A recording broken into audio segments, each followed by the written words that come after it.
Hello and good morning to another lovely day of making art. This is your hostess and friendly neighborhood mama bird, MK Wizard, but you may call me Mary. Today we are working on this month's piece, which is a St. Patrick's Day piece, as you can tell by the little clovers Astra is wearing here. This picture was originally sketched by normal pencil. I changed the coloring and set the layer to transparent so that it would be easier to draw over on another transparent layer over it. Anyways, let's get started. And also, you're going to see how I do colored lines because I want the St. Patrick's Day picture to be a bit more special and a bit prettier than usual. Anyway, let's get into it. First, what I do is that I take the base picture of Astra. As you can tell, I did some artistic evolution on her over the years. And I take her colors and I I darken them a little so that they can make better lines. Obviously, she's going to wear green here because St. Patrick's Day is a very green holiday. Green is such an underrated color, in my opinion. It's beautiful, and I think it should be worn more often. I myself love wearing green, especially olive. Okay, let's make sure it looks good. We always do her signature locks in the front. And sometimes, yeah, that's the double-edged sword of drawing directly on the computer. Sometimes, because of the smooth surface, you make a lot of mistakes, but luckily they're also very easy to correct with the eraser and the pencil and more. Plus, there's always undo. Anyways, as I was saying, when making Astra, I also wanted to make the rest of her lovely face here. Here we do that. I don't know if I like that color. Let's change it up a bit. Let's make it a bit darker. Oops. No, I didn't want to color it in. Just do that. Yeah, that's better. Because I like using colored lines, but, I don't want to use a little too much color because, that could be a bit busy, so to say. And now we do her ears. And I know what you're thinking. Why am I doing her ears? Now don't I have to do the whatchamacallit, the earrings? Well, trust the process. I know exactly what I'm doing. Sometimes I do them in layers, and there's a reason for that. Because even in real life, things do not come in straight lines. They themselves are layered. And that's what makes the world interesting. We're not a straight line. We are layered. We all have layers. Even Astra's shoulder here. Yeah, like this. Shoulders have bumps. They have demarcations. Like this. And like I said, trust the process. Now the other shoulder.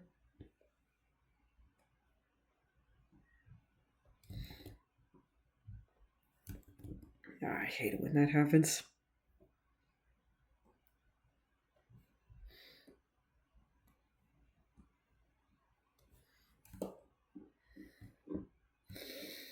Okay, now to do her hair. Like once again, we're going to her original picture. Well, her eyebrows I'm doing, not her hairy night. Well, technically I am too, but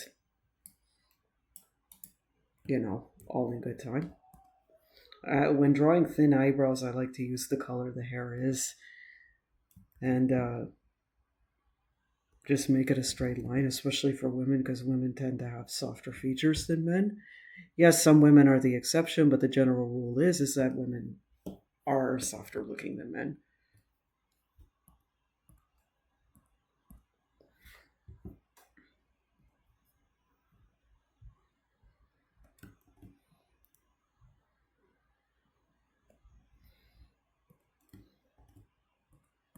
Oops. Looks like there's a bit of a disconnect quite literally. That's okay.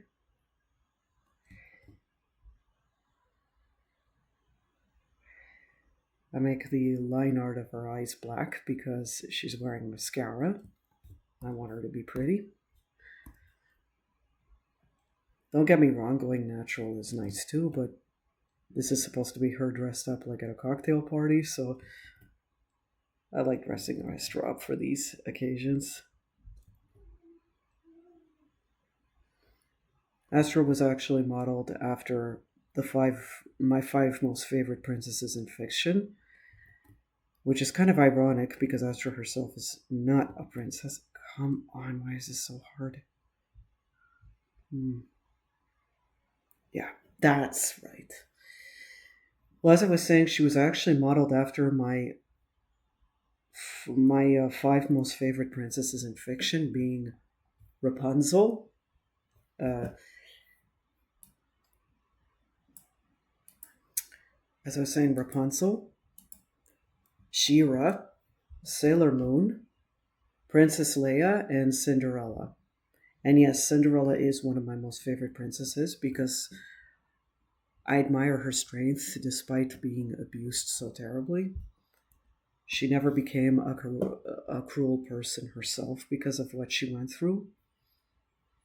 And that speaks volumes about her character, in my opinion, especially when you take into account how easy it is to cave into becoming a cruel person yourself when being abused. A lot of people even often use it as an excuse to be cruel, but not Cinderella. Cinderella was brave like that. She never lost her soul, she never lost her spirit. And what I always found fascinating in the sequels is that she even helped her stepsister Anastasia become a better person for it. Like, that to me is amazing. That you can go through so much and yet still want to help the person who did you wrong and see good in them.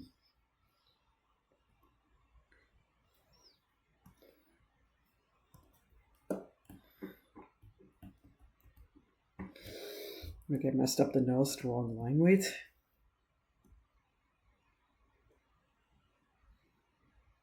Yeah, that's better. But anyways, that's the story behind Astra and how she was conceptualized. But yeah, that's the thing.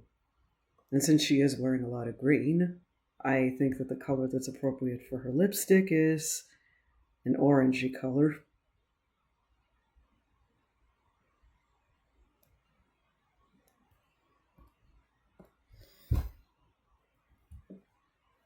Yeah, like that. I really like that. Maybe it could use a bit of fixing here. I almost feel like I'm applying makeup in real life. But that's what makes it fun.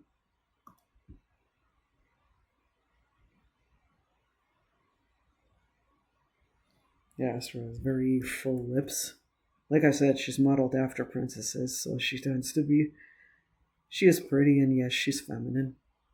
That's what the way I made her. I like drawing her like that. Anyways, now it's time to do the fun part.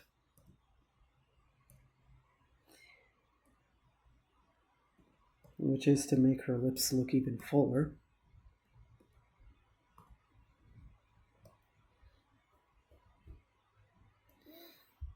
And give them some shine. Whoops, wrong brush.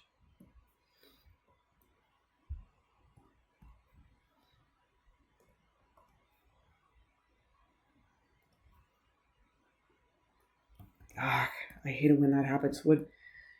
Yeah, that's the one pain in the ass about technology. It can sometimes not cooperate with you.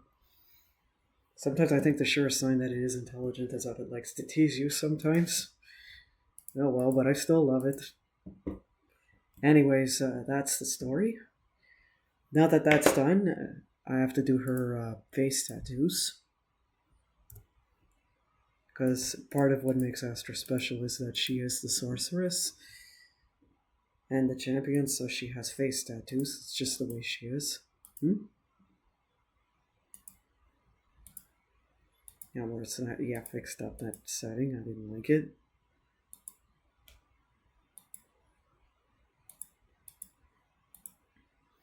And there we go. She also has to have the golden part. I do intend to do the shading and highlights everywhere too, but you know, there's only so much time. I also tend to keep the backgrounds of pieces like this very simple because I want the characters to be the focus and I don't want to crowd the page with too many details because then it's not attractive anymore when too much is going on. Less is more. Though some people have a way of pulling it off, of having lots and lots of details and it coming out really nice. I'm not one of those people. I know my limits and I'm cool with them. Okay, now like I said, it's time to do the earrings. And to do the earrings, I use the pencil here again. And you're going to see what I'm going to do. I'm going to do it like this. You see, like I said, trust the process. Just because I don't do it right away doesn't mean I don't intend to do it.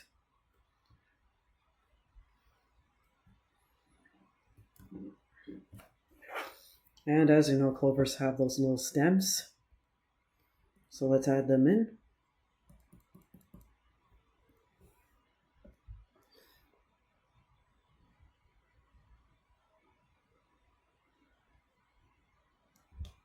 Nah, not that literally. More like a card piece. I like making jewelry stand out like this. I find it makes it look prettier like that.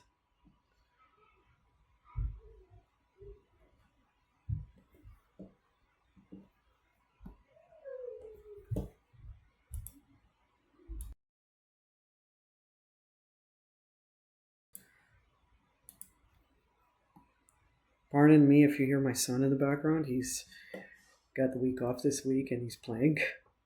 Bless my little boy. Anyways, now it's time to make them really pop. So I'm going to give them a nice golden trim. Because you know, it's jewelry. Jewelry should look special. But a thin one. There. One there. One there. And there's her earrings. And there you see a good way to make layering without actually adding layers. When I use GIMP, a little friendly reminder. So, yes, and always save your work. Do not let it get lost.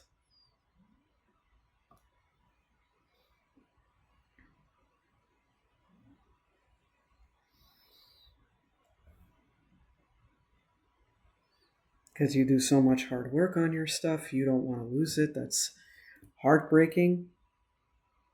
At least I think so. And there's her hair. It's done all fancy like.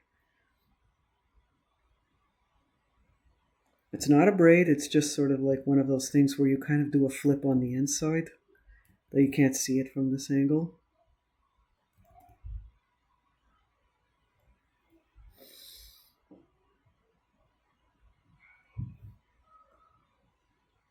Okay, now that we did that, we do her crest, because that's also part of her MO as the champion. She has the crest that symbolizes that she is the champion of light. Because in Psychoborg, which is the comic she's from, the light symbol looks kind of like that. It has sort of like that crest in the shape. Plus, like I said, she's inspired by Sailor Moon too, and Sailor Moon has features like this, which I always loved.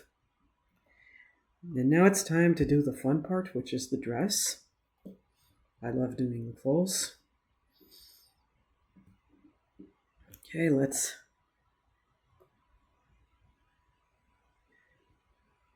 And as you can see, I'm kind of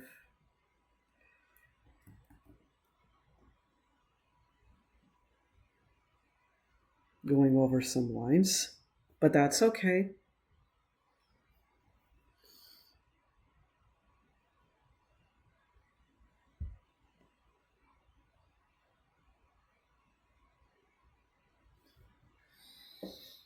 because that too is part of the process.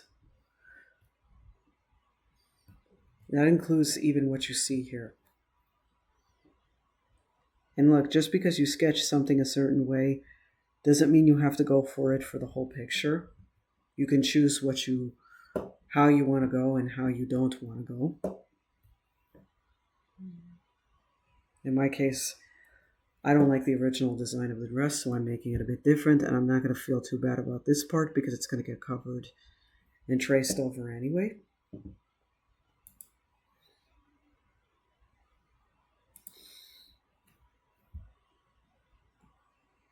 I'm also trying to do this as fast as possible because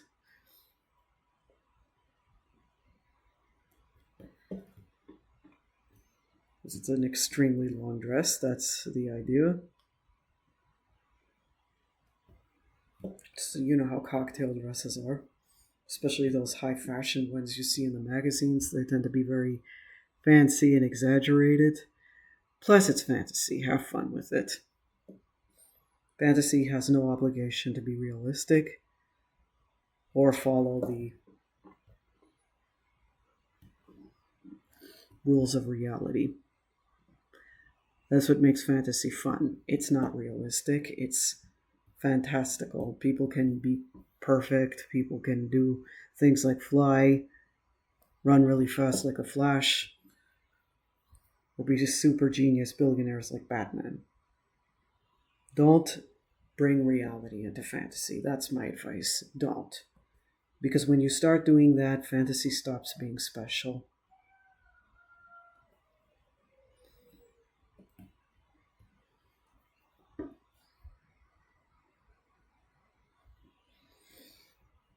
There we go. Now to do this part.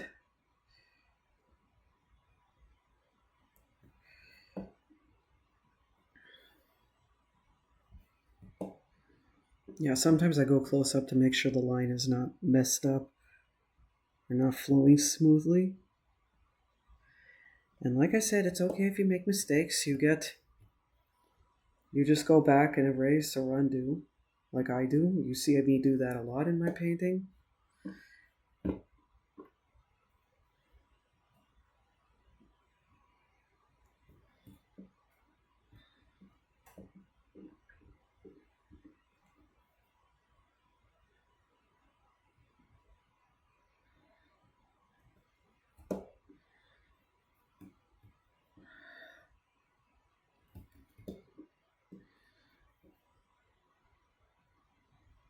Here.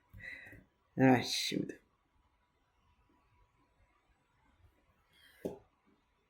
No, it's not actually open the dress. This is just the style of it. Kind of reminds me of Morticia Adams' dress.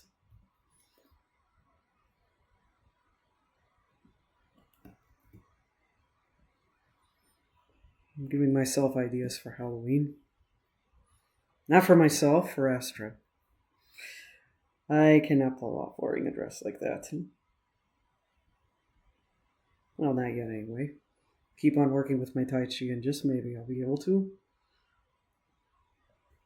Well, obviously, tastefully.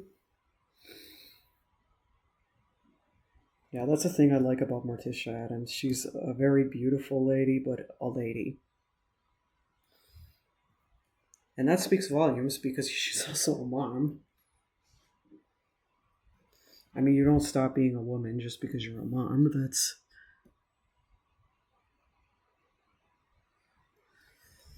That's a big misconception about, I find, marriage, and especially women. That's only when you stop, when you become a mom or something, you become boring.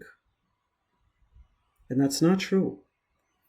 It's a new adventure. It's a new motive. It's a new life. which is why also The Incredibles was one of my favorite movies. It showed that beautifully, that life doesn't end when you have kids or get married.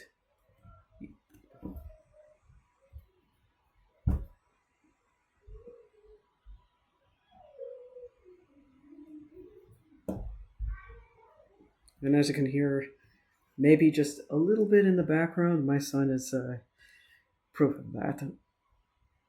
We go on lots of adventures together. We go to the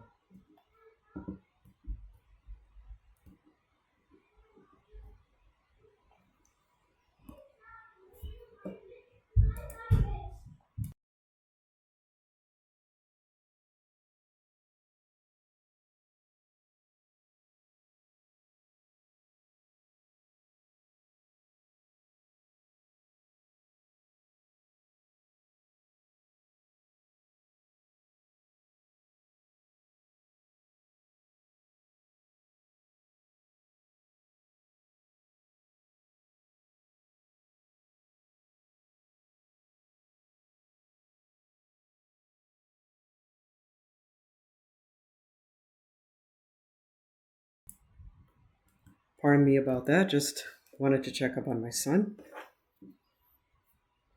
Anyways, let's continue.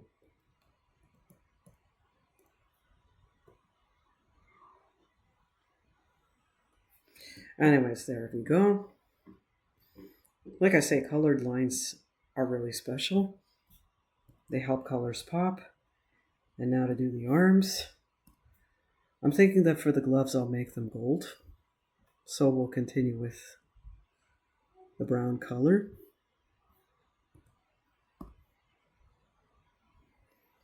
No, not yet, not like that. Not select that yet. Oh wait, we have a little thing to fix here. This thing.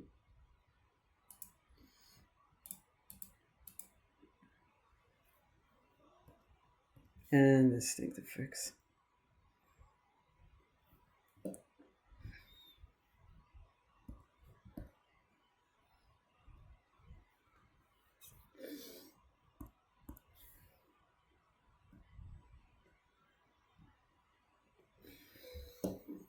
Oh yes, and I wanted to put her necklace on.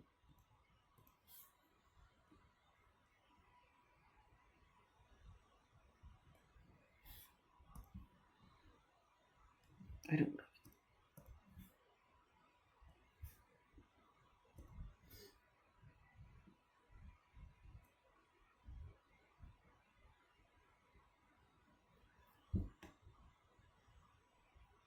There.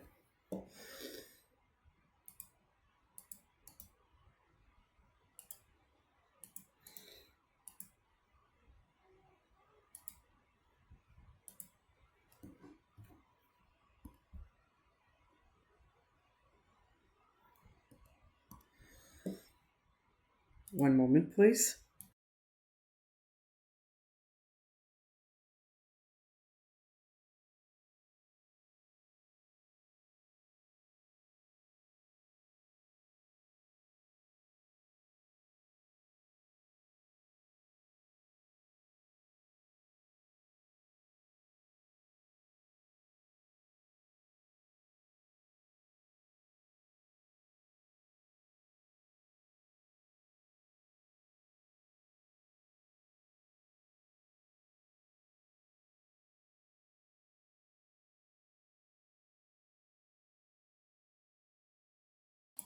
Sorry about that. We had a little request for water. Yeah, I make a point of making sure my son is hydrated. Nothing that special. Just me being a mom. Yeah, there we go. The funnest part is the coloring, but line art is a little bit tricky, but it's so rewarding to see it in the end. Yeah. Anyways, yeah, this is the thing about coloring.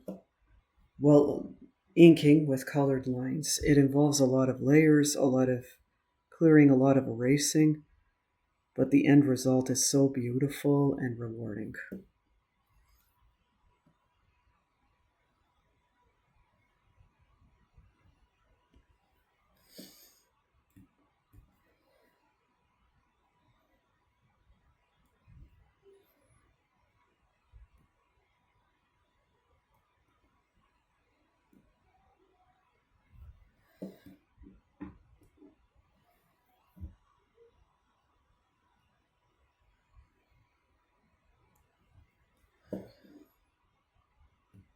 Yeah, I don't like how I did this one. Up here, that is. Yeah, let's fix that.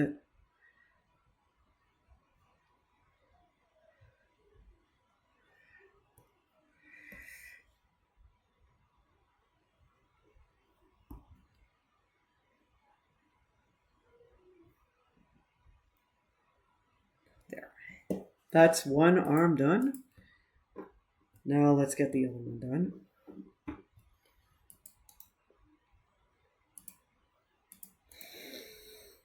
Here we clear the lines. Don't need those anymore. Yeah, and this is what I mean. It involves a lot of lines, a lot of erasing and coloring again. And that's okay. That's how you make the picture great. You keep on trying until you get it right. And it doesn't have to be perfect. Trust me, when I resize this, no one's going to see the little mistakes because they're going to be as good as erased.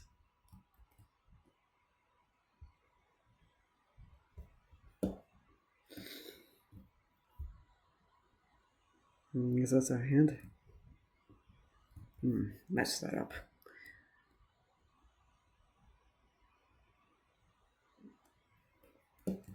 Okay, that's another hand.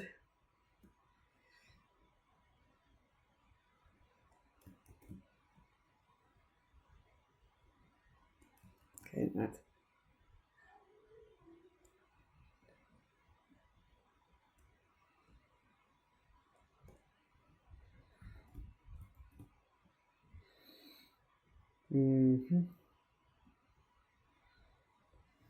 Yeah.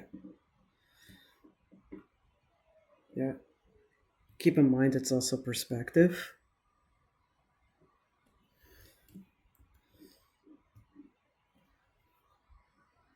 Yeah, let's fix that up. Yeah, let's go. Like, I would do the definition of the shoulders and biceps and everything, but Astra's not a muscle woman. When drawing muscular women, you can do things like that, but not women like Astra. Astra's not a muscle woman. She has more of a. She's athletic. She has an athletic body type, but not a muscle body type. She's not a muscle mommy. And that's okay. Different body types. Her her handmaiden Carla, who is a half beast, she's actually a muscle woman. Lightweight, as you can tell by her physique, but she is. I guess doing chores very often will keep you in shape. Anyways, yeah. I think we can say that Astra's pretty much done now. We'll color her after. Now we're going to do the big guy here, Cycleborg, who's behind her. Behind every woman. Well, in this case, actually the saying is behind every man is a good woman. Well, for those men who like women. Not all men like women, and that's okay. That's just the way God makes some people. In the case of Cycleborg, though, it's he does like women.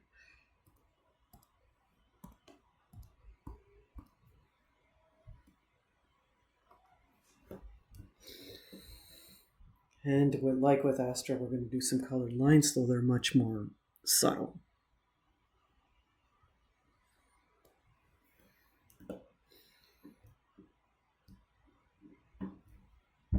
Like, Cycleborg canonically is not a handsome man.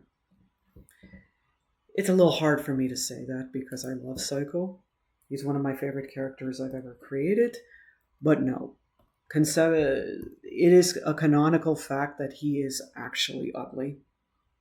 And not just because of his scars or anything, but he has a lot of features that are not conventionally attractive. Physically. Sure, some of his features I could say are very attractive. He's muscular, he's clean, and he's tall. But no, he is not actually attractive. He's actually ugly. But that's also part of my conception behind Psychoborg. This was intentional. I didn't want Psychoborg to be a conventional type of hero. I wanted him to be unique, and I wanted him to stand out. And sometimes making a character stand out means making decisions that people will look at and remember your color for. Well, character. In the case of Psychoborg, he is meant to be ugly because that's also kind of the point of him. He's supposed to be a politically incorrect character. He's very ugly to look at, but he's also a beauty within, so to say. And that's all I'm going to say because I don't like giving away my own story. If you want to see what I mean and that characters are not what they seem in this story, give it a read. You won't be sorry.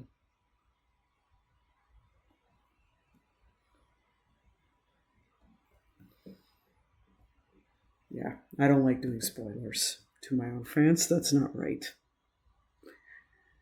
Well, anyways, like I said in the beginning, Psychoborg is canonically ugly. In fact, his voice is even kind of not the most attractive or charming voice. I always imagined Psychoborg's voice would sound like what Lobo's voice sounds like in Batman the Animated Series from long ago, if anyone remembers it. I'm sure some of you do. I mean, I'm not that old. I'm only 40, in my 40s. And anyways, like, yeah, I always imagined him having a voice like that. A voice that's raspy and tough sounding, yet kind of funny to hear also.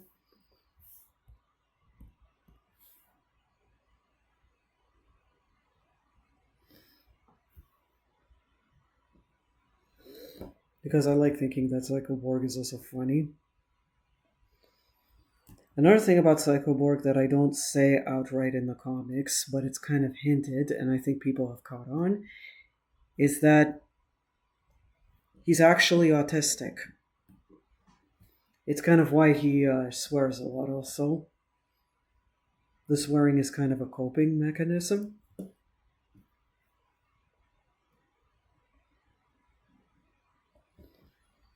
Psychoborg swears a lot because this is what he does to cope. He's not. But the thing is, I don't advertise it a lot in the comics because that's not how I want Psychoborg to be known as. I don't want him to be the autistic character. I don't like it when people do that. I try not to do it. I want Psychoborg to be liked because he's genuinely a good character, not because he's not because of why things like that. I don't like tokenization at all.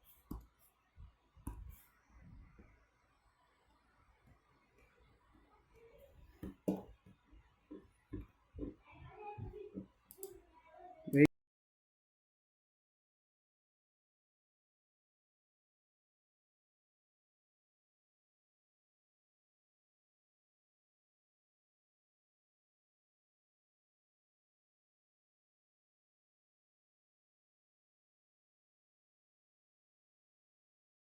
Sorry, I had to stretch my hand there for a second. Ever since I started doing Tai Chi, my body has demanded more moving, which I don't think is a bad thing. In fact, it's been helping me a lot, especially with my stress levels. I took it up because I wanted to be healthy, especially for my little boy and my husband. I want to be around as long as possible, and because I intend to draw and make comics for as long as I live.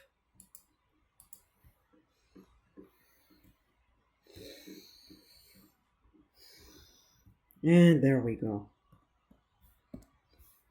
Time to do this. Ah, dang, I hate it when that happens. I don't know why that happens, if it's a slip of the button or something, but sometimes technology does not cooperate you, it likes to tease.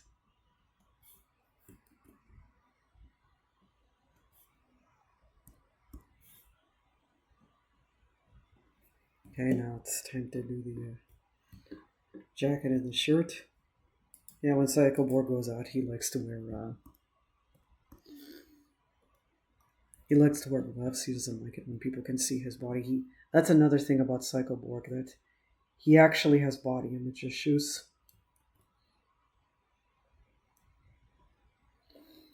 It's a common thing for cyborgs and Cycleborg to have body image issues because they're well aware that their bodies are not natural, despite living that way, so they can have better lives. I mean, if you could have legs again and walk, wouldn't you do it? But it's also a double-edged sword, because on one hand, you're happy you're able to move and you're able to live a normal life, but on the other hand, it's also rough because you're well aware of how unnatural you are. Instinctively, you know that something's off about it, and that's why some people actually don't become cyborgs and Cycleborg, which is also valid. Like, it's a choice; it's not a must. And not everybody can become a cyborg and Cycleborg. Well, in my fiction in general, and note that this is all pseudoscience. The telltale sign that somebody can become a cyborg is they can undergo phantom limb syndrome. If you don't know what that is, phantom limb syndrome is when, even though you're missing a body part like your arm or your leg, you still feel like it's there. And note that the way I explain it is complete and total pseudoscience. Do not take it as fact at all. But anyways, the reason for that is because, much like a computer, your brain has a cloud. And it remembers how parts of your body are supposed to work and how they're supposed to be and where they're supposed to go. And in the case of people who suffer from phantom limb syndrome, that's taken a step further. Unlike some people whose bodies only remember what's supposed to be there for a little while and then it deletes, so to say. People who do have phantom limb syndrome, their bodies, their brains remember what their arm is supposed to be like and where it's supposed to go for life. And due to this, they can become cyborgs.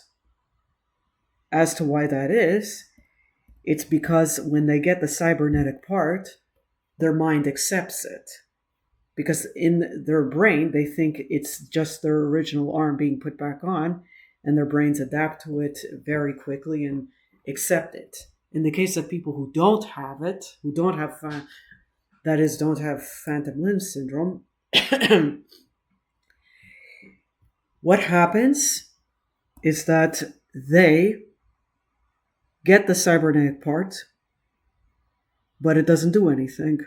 In other words, it never connects with their brain. It never properly connects with their nerves. So it's wonky, and in some cases, just doesn't work altogether. So yeah. And also another thing about people who do become cyborgs, in order to make sure that they don't suffer from metal poisoning and everything, they don't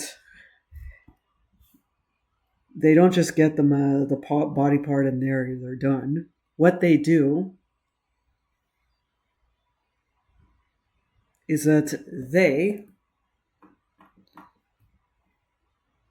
undergo a special kind of process, of which it's a chemical bath that literally changes their body chemistry to accept cybernetic parts. So in a way, cyborgs are also mutants. because their body is changed. They undergo a gene therapy and a chemical bath process that changes them on a genetic level. Not enough to change anything that matters about them, like they're still like the species they are, but mutated to accept metal and to now be immune to metal poisoning. It's very rough on the body, and usually this is a process that adults endure.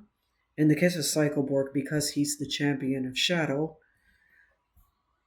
he has a special ability of which he has amazing resilience and an amazing heal factor. This means that he can take more than what most people do. And that includes pain and suffering. He can take hits and get up from them no problem, and he did so ever since he was a baby. And this matters because Cycleborg is, in his lore, is the first ever person to become a cyborg upon birth. Because Cycleborg was born very deformed, so deformed that he was not going to live unless he became a cyborg then and there. And he managed to. As you could see, he's alive and well. Apparently his mom, not so much. Apparently his mom was very sickly and didn't make it. Rest in peace, Cycleborg's mom. And that's all I'm going to say now.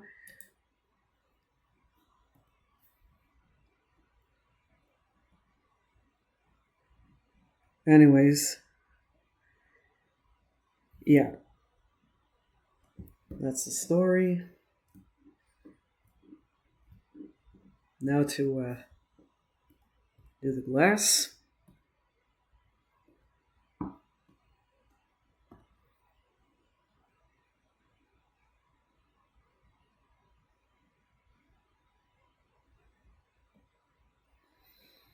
Yeah, I decided not to make it a bit smaller. Maybe not that small.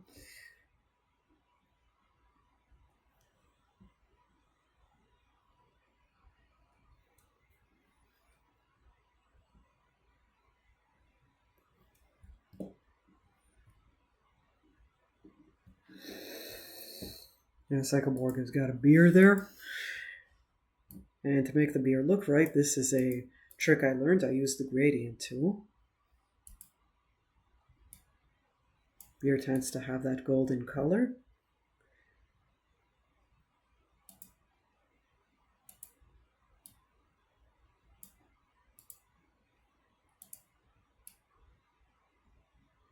No, that's radial. Linear. Yeah, that's the stuff.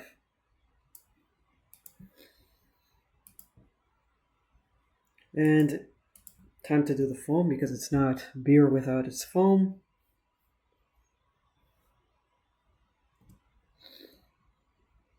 Here, where's the cloud thing? Yeah, I like to use the cloud tool to make foam and things like that.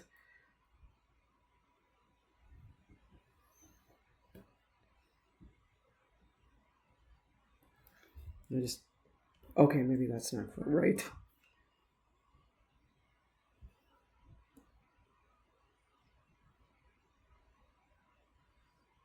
Yeah, that's better. Because, you want to make it a foamy, but also, realistically so. You don't want to make it just look like there's a big ball of puff there.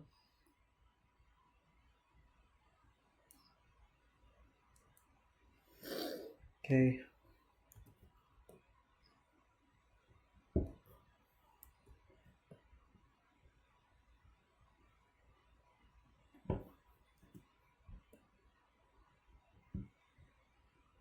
There we go. And yeah, our characters are done with their line art, so now we can get started on actually coloring, which is one of my favorite parts. And I'm going to also show you how to do something special when it comes to hair. First, we're going to do Astra's hair. This is a trick I learned from experimenting and doing tons of commissions.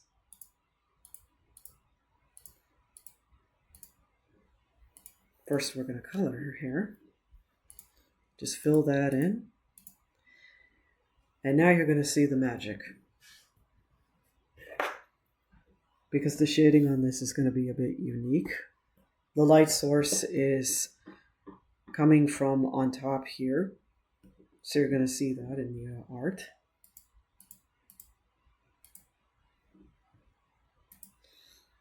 Anyways, I want to show you the magic. First, what we're going to do is that I'm going to do this.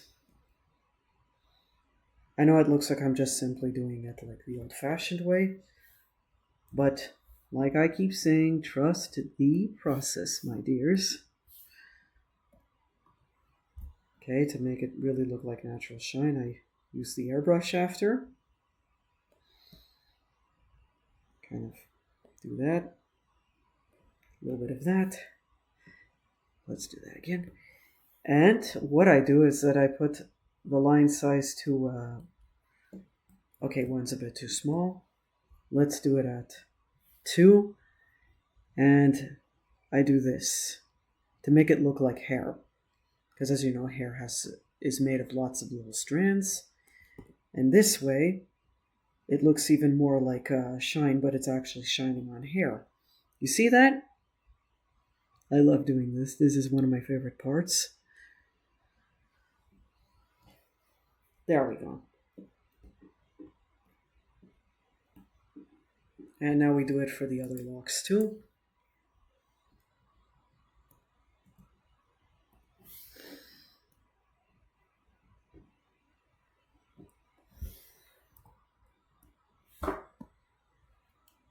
Pardon me.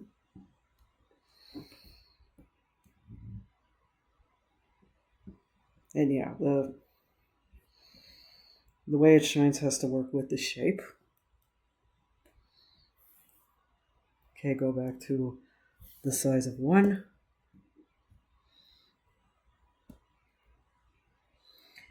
And also, one thing I advise you to do is that you curve with the way the hair is moving. You don't just want to go down, down, down like that. Like you curve with the way the hair is angled. So this way it even looks more like hair and not just like, well, I think you get the picture. Anyways, that's one lovely lock. And now we do this.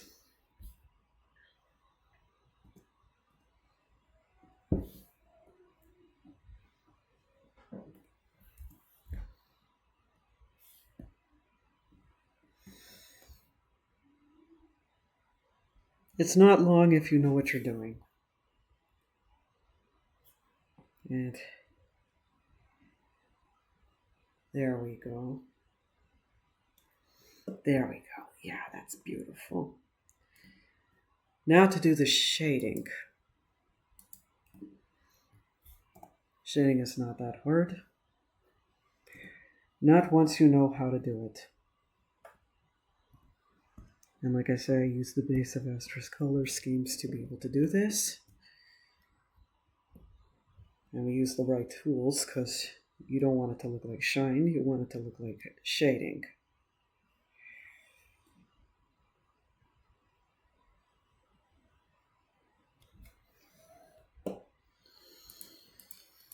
Also, it's a good opportunity to fill in any mistakes you find. Because you will find mistakes. You always do. Never feel bad about that. Everybody makes mistakes. It's not about making the perfect picture. It's about making a great picture.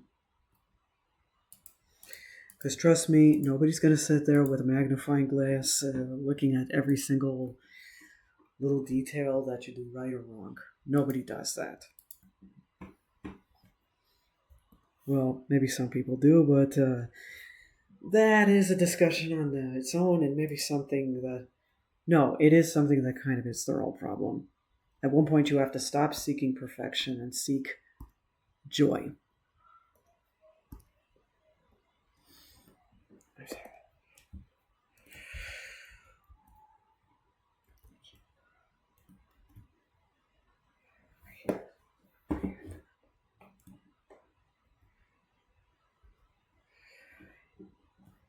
Missed a spot.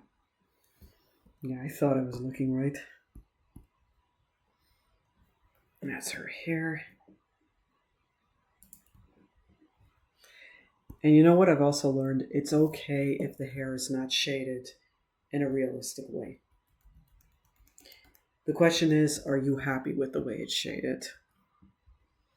Well, in this case, no, so I'm going back. I'm back.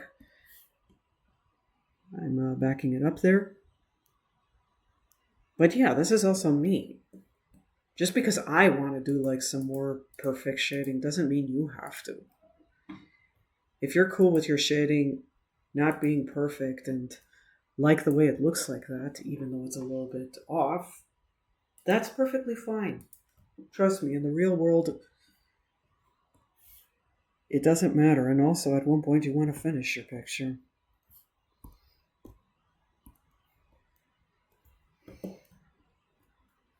And it's also why in my comics, I don't do super detailed shading. Because I have to reach a deadline at one point and finish what I'm doing. So I can move on to different things. And I'm not the only one who does this. Professionals do it all the time.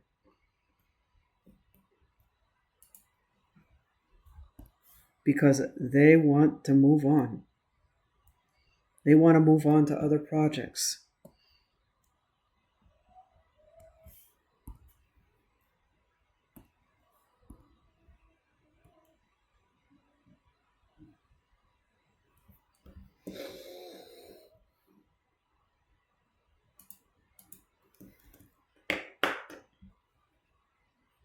Okay.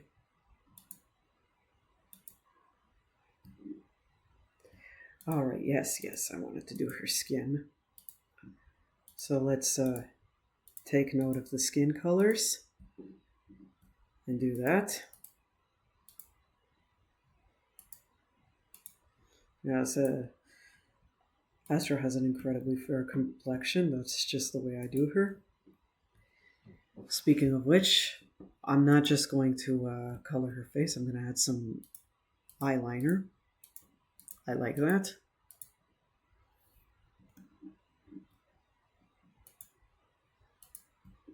Part of the reason she does have such a light complexion is due to her element. The light element causes her to have a very, very soft complexion.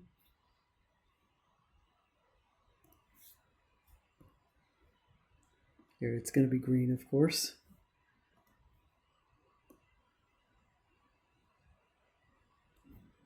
Nice soft green. And let's make the shading now.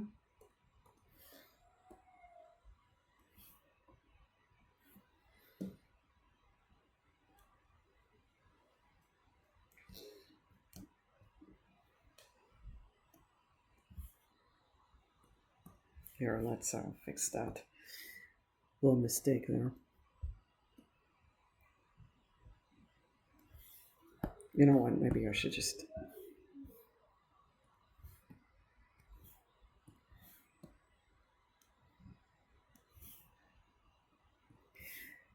Don't feel bad. You can just put it back on.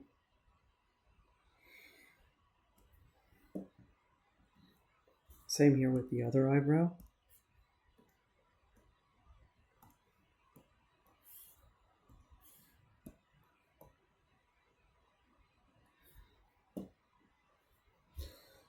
How to do this.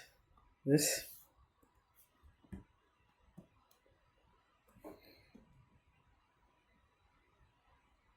There's her little chin.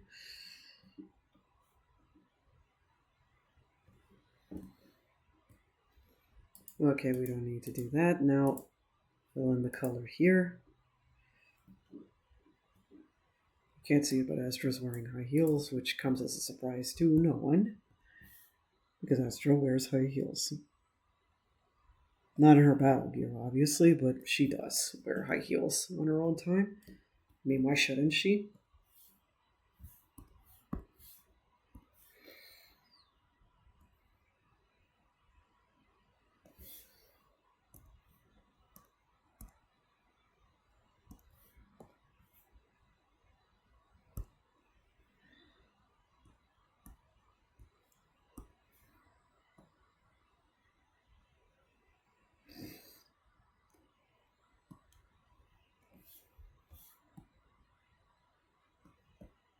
Yeah.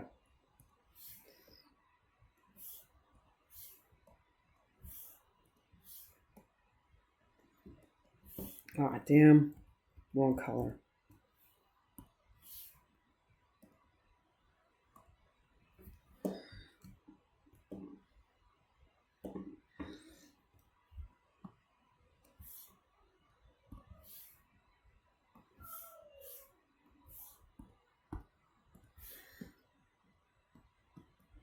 And you know what? It's okay if even some colors are a bit off from the color, from the character, because that too can be part of the effect.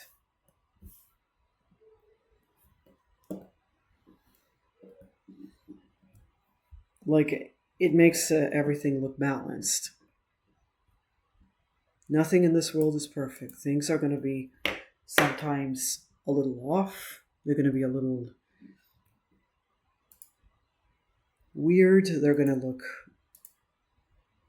yeah, like here. I've decided at the last minute I want to change the way that looks.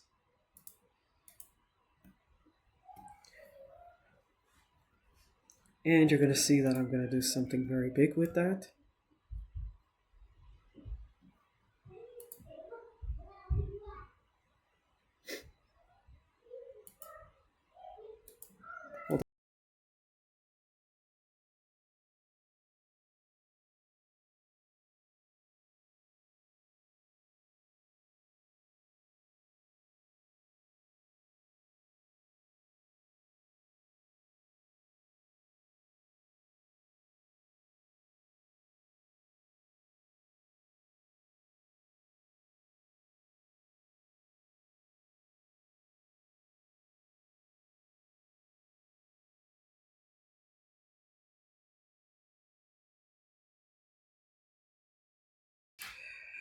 Okay, we've gone from wanting water to wanting juice. Ah, kids. Yeah. Anyways, back to the picture. Yeah, let's finish this up. Yeah, I'm just going to do this now. Keep it simple. Also, it's okay to have like matching colors. That helps too. That's white. But I don't want to just have it, like be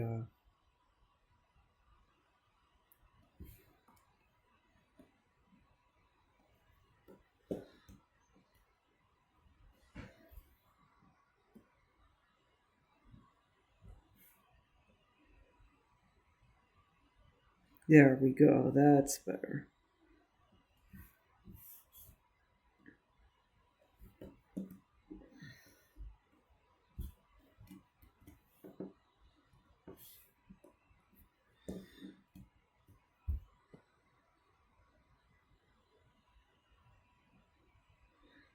There we go.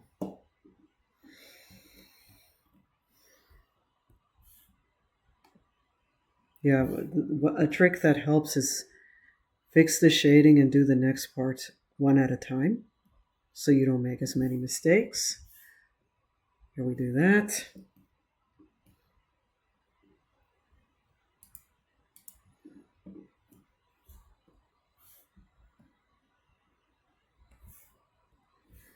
Let's do that. I wonder if people still do that, wear gloves to galas and everything.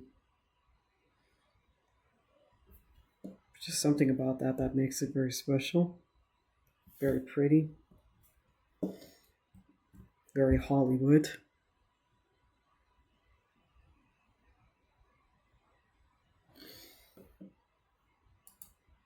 But then again, I like doing that.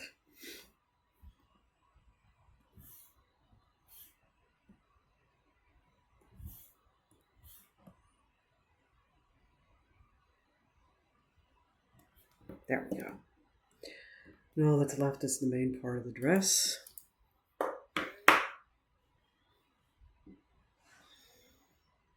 And this is going to be a lot of fun.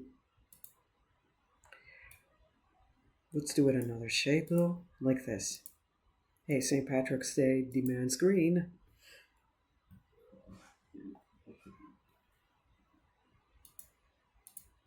Here, let's do it the right way.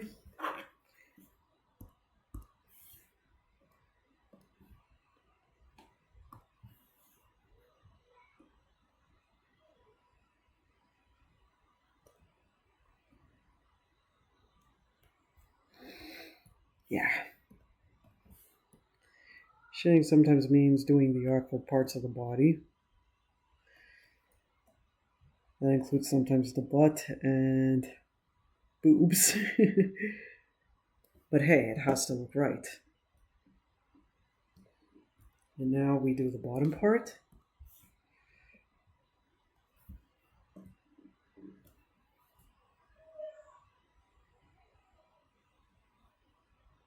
Yeah, there we go.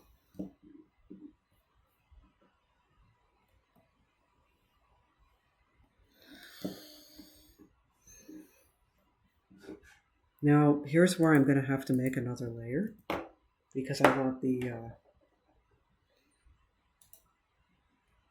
next layer to have some sparkle to it.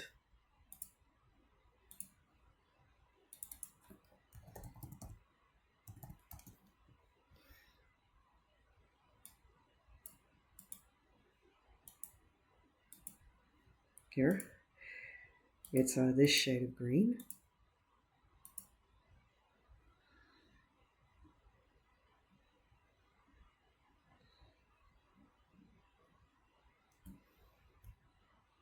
And I just want to make it a bit transparent. Okay, first things first, let's add the sparkling.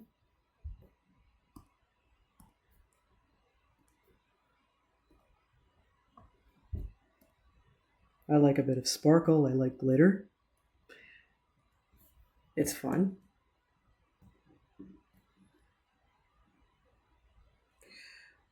But before I add that, I want to add the shading.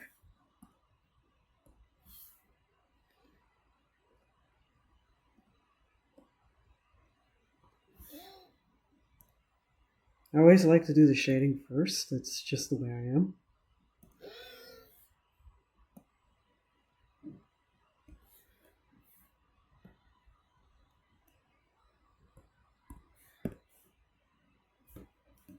No, wrong layer. Oops. I hate when I do that.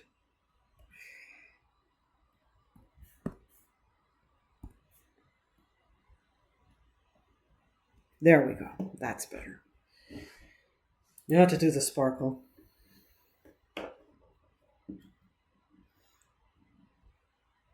When doing sparkles, you don't have to go super, super hard. I kind of like to. Here. Okay, I don't like it like that. Here, select none. Okay, that's... Now, let's do the selection. Yeah, you see? And I just sort of do it like a stamp. I don't draw on it because what it is, you get smudging. Yeah, like that. And like I said, just because I do it like this, it doesn't mean you have to do it like this. It's to each their own. You can make it look less patterned. You can keep it solid. You can make it look more patterned and add other patterns to it if that's what you love. Anything goes. Just because I do it like this, it doesn't mean you have to do it like that. I'm not the queen of creativity. Just a I'm an artist myself. Okay, one moment please, just saving the work. Doing a little stretch. In fact, if you must know, my desk is a standing desk, which is great.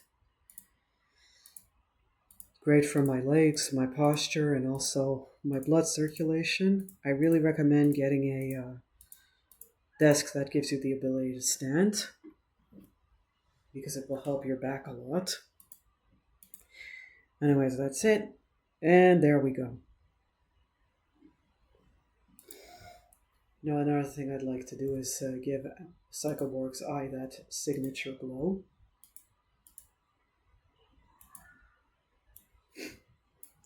One moment, please. Just got to check up on my little prince.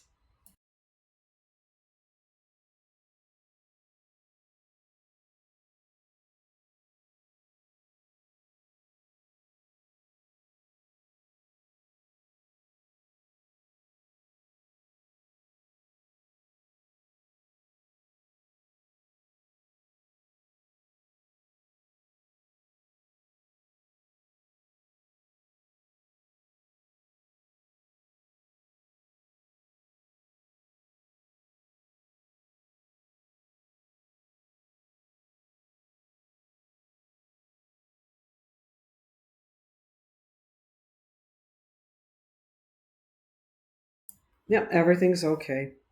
Anyways, as I was saying, it's important to get a desk that stands because it's good for your posture. And if you take a good look at the painters back in the day, especially Bob Ross, he would stand up when he would paint. He wouldn't just sit around on his bum all day long. And that, I think, is a good thing, a very good thing. You should take the time to stand up. We are made to, it's good for our backs, it's good for apparently the digestive system, it's good for a lot of things. So, yes, take a moment to stand up when you have to.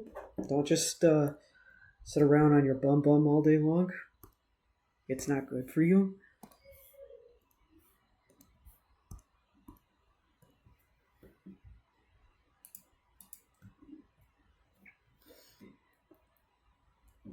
Plus, also, I find that I actually paint better when I'm standing. Maybe it's a psychological thing. I don't know. Maybe, maybe not. And there we do this bit of the shading of Cycleworks hair. Normally he has a mullet, but he likes to be decent even if he ain't a model. He wants to look professional. He has his hair slicked back.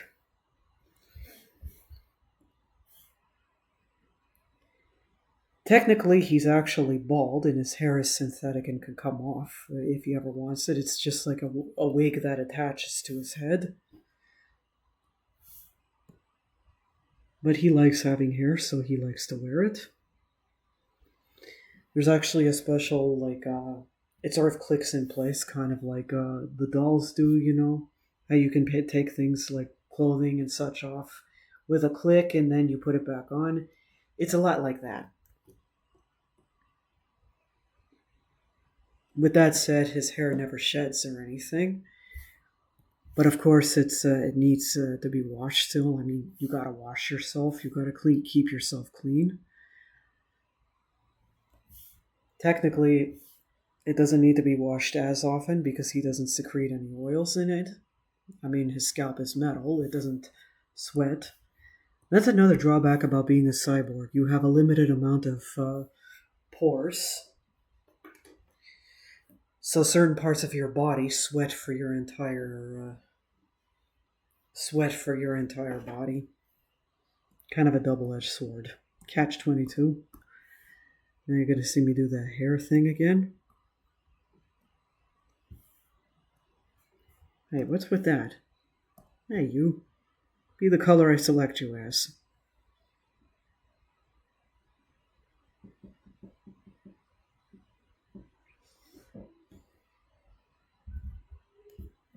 Okay.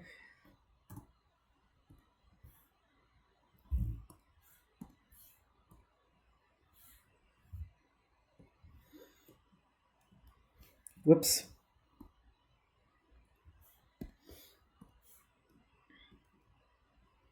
Yeah. Anyways, yeah, that's what one thing that happens. Certain parts of the body sweat for the entire body because you don't have as much skin in certain places. With that said, Psychoborg has to take a bath every day, and on some days, maybe even twice a day. Otherwise, you get very smelly. Another thing about Psychoborg and cyborgs in general that you have to understand is that blood is very precious to them.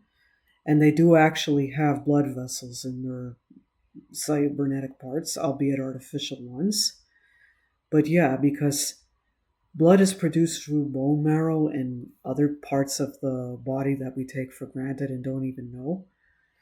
And also, in order to fuel the artificial nerves and make sure they stay connected properly to your actual nerves, you kind of need blood. Otherwise, you just can't make it.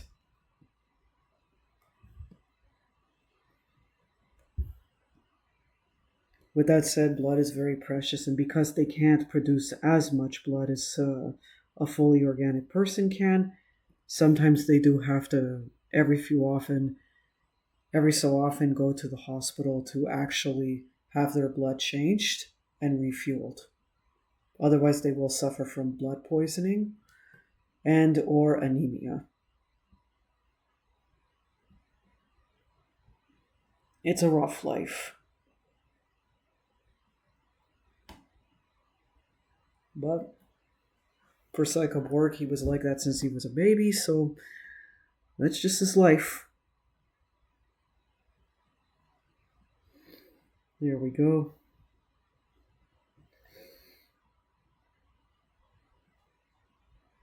It's kind of like living with a condition. You just are what you are. There we go. And now to do the rest of the body and the face. Now, Psychoborg doesn't exactly have ears. He looks like he has headphones, but technically those are his ears. Looks a bit weird. But like I said, this is just the way he is. Been like that his whole life, so to him it's just normal. But sometimes even when something is normal to you, that doesn't necessarily mean that you're super happy about it. Here, let's do something about those eyes. I almost forgot them.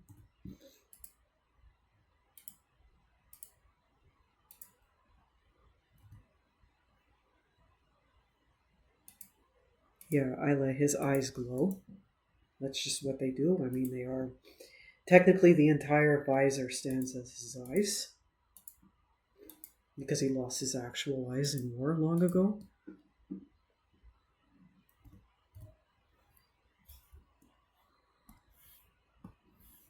Oh, shoot.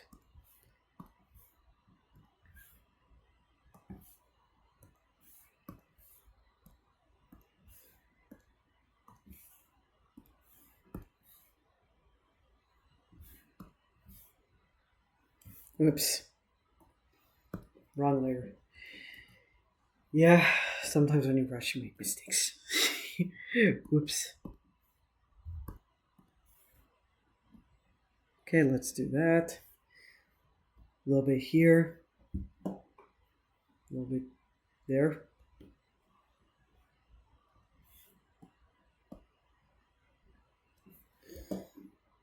Yeah, that's also why Psychoborg also has purple skin. He's a shadow champion, and that affects his skin tones too.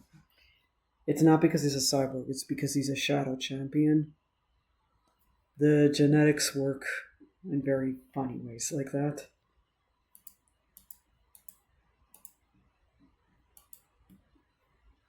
Anyways, now to do his gloves and his jacket, and then we can do Astra's eyes.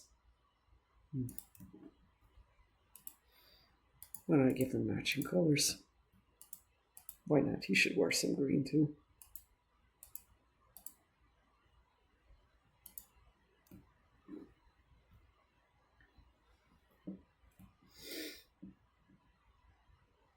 Yeah, he doesn't really need shading on his back, but on his arms just a bit.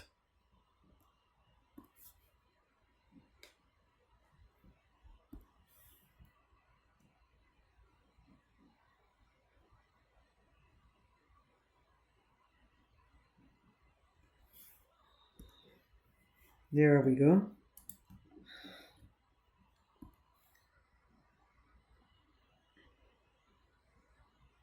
Yeah, there we go. Beautiful. Oh, whoops, I forgot to do the shading on these parts. There we go.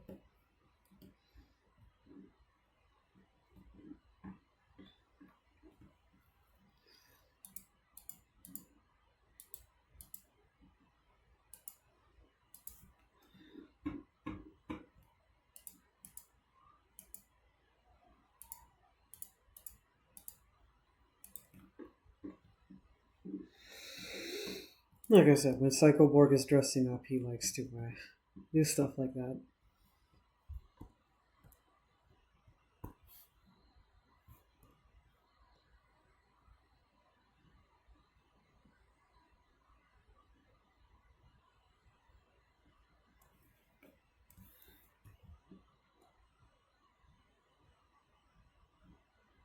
That's good.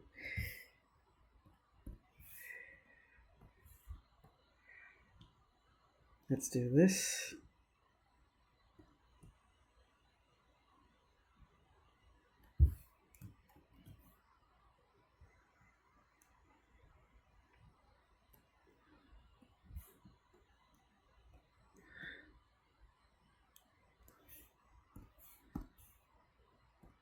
Let's do his fingers. Pardon me if it's not perfect.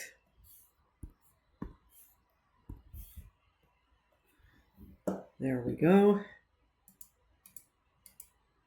And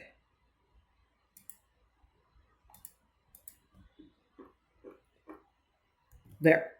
Now to do Astra's eyes. For that, I make a layer behind them.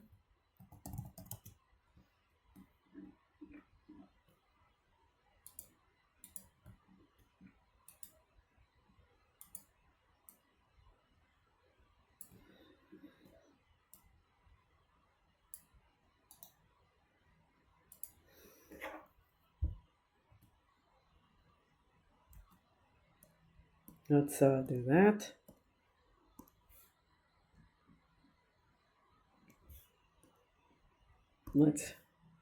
Yeah, that's also why Astra has golden eyes. She's a champion, and that affects her coloring. But you can see the resemblance between her and her parents in their shapes, and their body types, and also how her hair, the crest of her hair grows. Astra predominantly looks like her dad, but you can see some of her mom in her too. Okay, let's oh, oops. I didn't do the makeup on the other side. Good thing I saw that.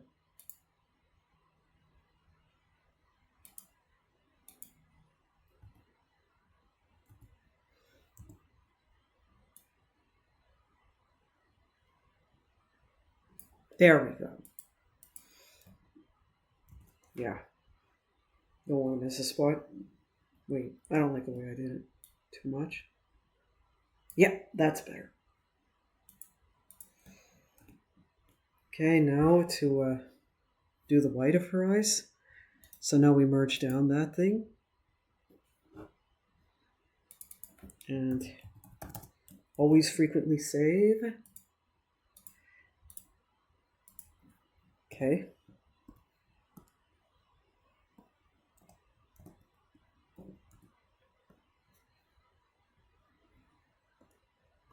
Frequently save. Do that. Do that. Oh, one little thing missing. This thing. Okay, did we miss any other spots? And the answer is no. Good, good. Save frequently. Now it's time to do the background. And we're going to keep the background nice and simple. Because, like I said at one point, I do want to finish. Let's keep the colors, those lovely greens. And let's do bilinear. Yeah, that I like. Now to do the floor.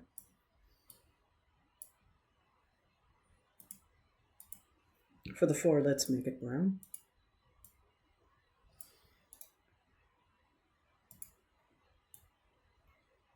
But I don't want it to be like that. I want it to have a curve.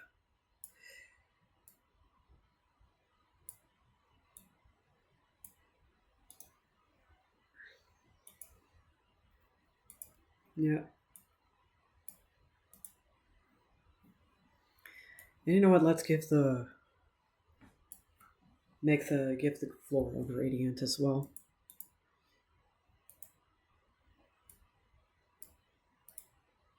Okay, let's do a radial.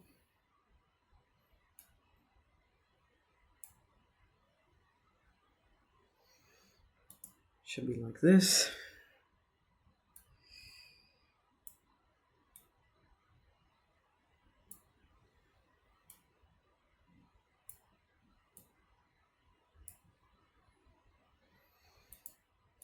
There we go. That's perfect. Now the only thing left to do are to add the words. Oh.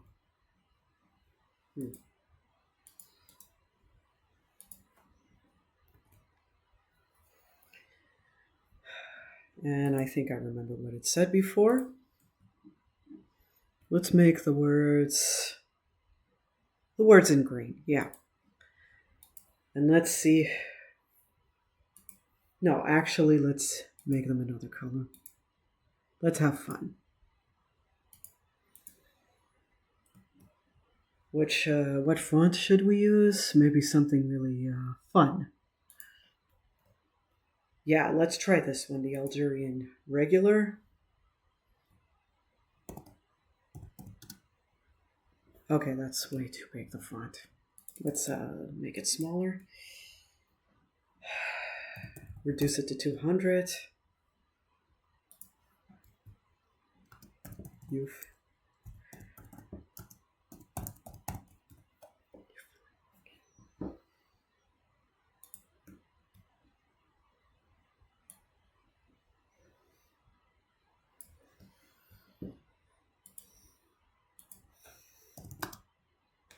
No, too big. I hate it when that happens. Oh, well, it's no wonder it's happening. That's my goof. Okay, let's bring this down. I don't like how this is not all on one line. Here, let's fix that.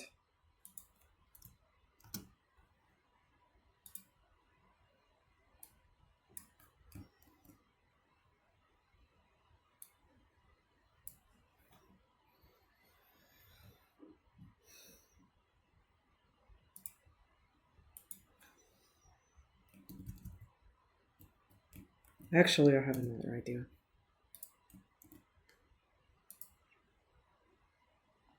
That's better. Put it on its own separate layer.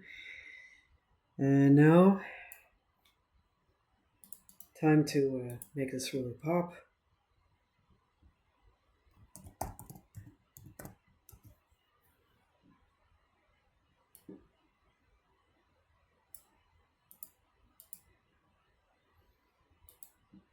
Let's make it dark green, the line art. Gotta have green. It's St. Patrick's Day. Well, not today, but you know what I mean.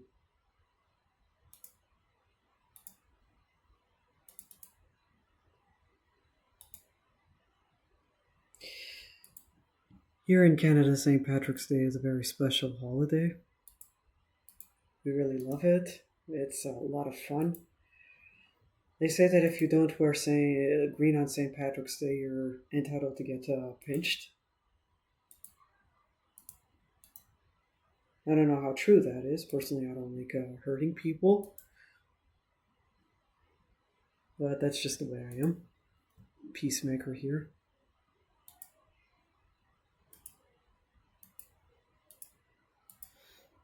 Here, let's. Okay, that's the wrong way here, because I'm kind of making it look like the beer. Have a little fun with it, you know, because you don't just want to use the provided font and just do that. You want to add your own touches to it. You want it to look beautiful, inspiring, like your own.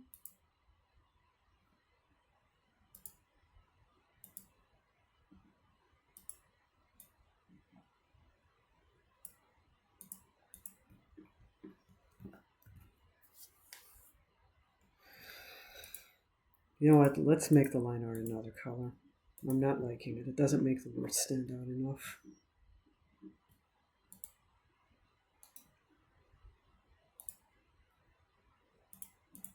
Yeah, that's better. Or maybe that's a bit too bright. Oh, it's so hard to find that balance. But I will mark my words. How's this? Nope. This.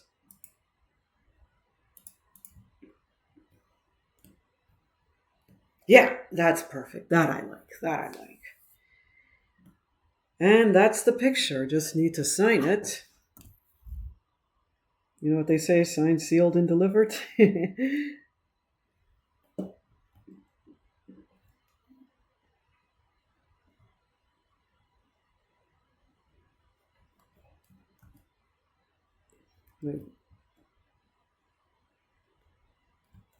Yeah, you can tell I'm tired. I'm messing up my own signature. Whew. And there we go. That's the picture. Thanks so much for joining me today. Pardon me for the breaks in between, but like I said, my beloved son is at home, and being a mom, I have to keep an eye on him. I hope you enjoyed watching me make this picture as much as I enjoyed creating it. If you like what I do and want to support me, please check out my Linktree link on my profile, which leads to all my comics and my Ko-fi page where you can give me a coffee or even become a member. Every little bit helps and is appreciated, so thank you in advance for supporting me in any way you can. Goodbye and have yourself a great day. Hope to see you again next week. Love you. Bye.